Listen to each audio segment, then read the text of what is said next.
दक्कन से कोई नई खबर? कोई खास खबर तो नहीं है आलीजा।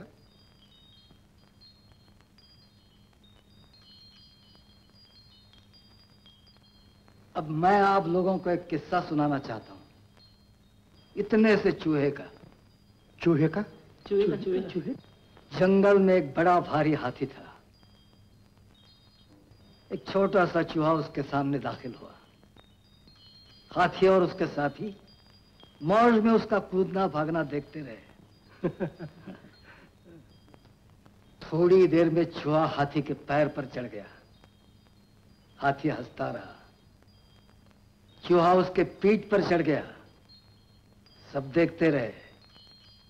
अब चूहा उसके कान में चला गया। तौबा! चूहे ने अंदर घुसकर हाथी का दिमाग खाना शुरू किया। आज यही हालत हो रही है मुगल सल्तनत के हाथी की। दक्कनी पहाड़ों का चूहा, लुटेरा शिवा, मुगल सल्तनत के हाथी का दिमाग खा रहा है। और फिर भी मुंशी जी फरमाते हैं कि कोई खास खबर नहीं। बागलान में उसके घुड़सवार घुस गए हैं। अभी अभी कोंडाना पर उसने कब्जा कर लिया है। गुस्सा के माफ आलम बना तो मैं खुद दक्कन में दाखिल होकर उस काफिर को कत्ल कर डालूंगा। अब वो इतना आसान नहीं रहा। मुंशी जी। जी हुजूर। दक्कन के सब किलों का पूरा बंदोबस्त किया जाए। फिरंगियों से हर किले पे और तोपे लगा दी जाए। जो हुक्म।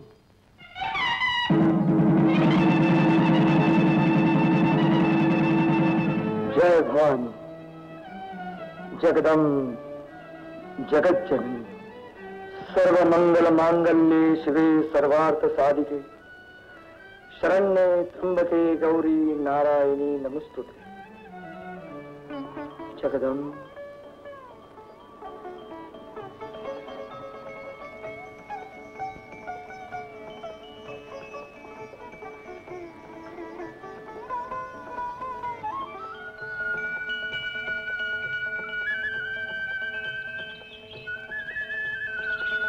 कोण जाधवराव?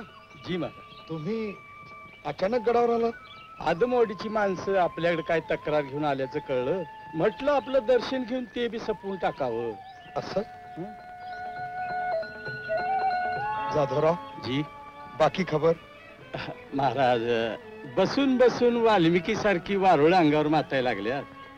तलवारी गंजली आणि ढाली बी वाळल्या. होईल, ठीक होईल. थोडं धीराने घ्या. जी.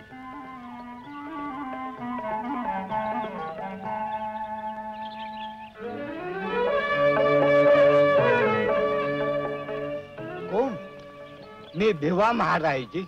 महार सांबार ढोर ही काम आहे, जात नव्हे. बर का आला होतास? माझ्या स्वतःच्या हाताने हे मध काढून आणला होता. आपण खायला हवा. किती त्रास घेतोस रे. बर बर. येसाजी. जी महाराज. हे मधाचं मडकं मासाहेबांच्याकडे पोचतं करा. जी. आणि भिवा, आज आमच्या पंक्तीला जेवून गडाखाली जायचं. हा?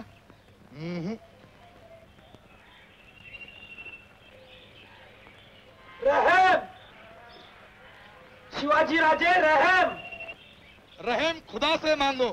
हम इंसान हैं, इंसाफ कर सकते हैं. शायद आपकी कुछ मदद भी. नायक येऊ दे त्यांना.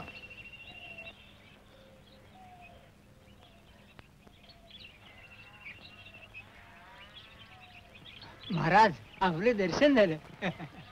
हे आदमवाडीचे मासळी लाकूड विकणारे मुसलमान व्यापारी आहेत. यांची अर्जी आहे. आदमवाडी? आमच्या जाधववाडीच्या पल्याडच आहे महाराज. लवगडाचा कब्जा पाच्याला दिला. त्या वक्ताला आदमवाडी पातूरचा मुलूक बी पाच्यात गेला. असं म्हणजे आज आदमवाडी स्वराज्यात नाही? नहीं महाराज.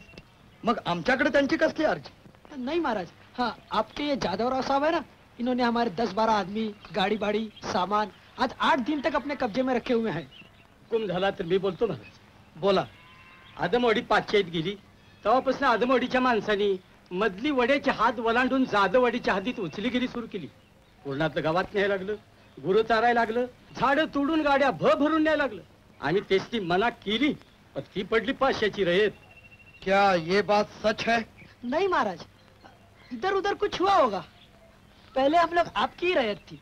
अच्छा, तो इसका मतलब ये हुआ कि बादशाही के रैयत बनने के बाद आप लोगों ने स्वराज्य में दरोडेखोरी शुरू की। महाराज क्षमा असावी, पण हे फार जुने घरंदाज मुसलमान व्यापारी आहे. मुसलमान मार्क काय सांगता? स्वराज्यात हिंदू मुसलमान हा भेद नाही, सगळेच सारखे. मुसलमान म्हणून मुसलमानांचा बडेजा आणि हिंदू म्हणून हिंदूंचा स्तोम हे स्वराज्याला नामंजूर आहे.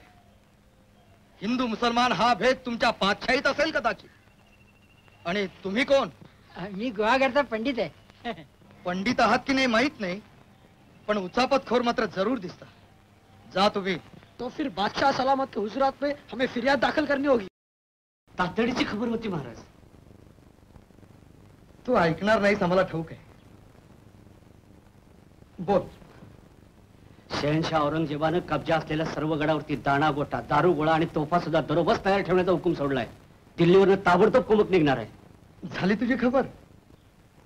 आता आम्ही तुला एक बातमी सांगतो. फिरंग्याकडून तोफा दारू गोळा निघाला सुद्धा.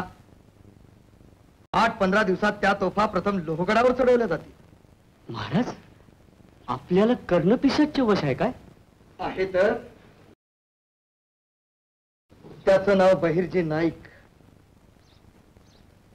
औरंगजेब आतापर्यंत थांबला हे जास्त. लोहगडावर तोफा चढवून कोकणचा कायम कब्जा करायचा त्याचा मनसूब आहे. कोकण बंद तर दर्याही आम्हाला बंद. काही झालं तरी लोहगड कब्जा झालाच पाहिजे. घाटातच त्या तोफा मारून त्या गडावर पोहोचणार नाही त्याची खबरदारी घे. आता तुझ्याशिवाय हे काम कुणीच करू शकणार नाही. महाराज, आपण असं म्हटलं की मूठभर मांस चढतं आमच्या अंगावरती. आणि हे बघ, तुझ्या हेरापैकी कुणाला तरी तातडीने लोहगडला पाठव. तिथली ताजी माहिती ताबडतोब आमच्याकडे येऊ दे. नाही, मासाहेब याद करतात.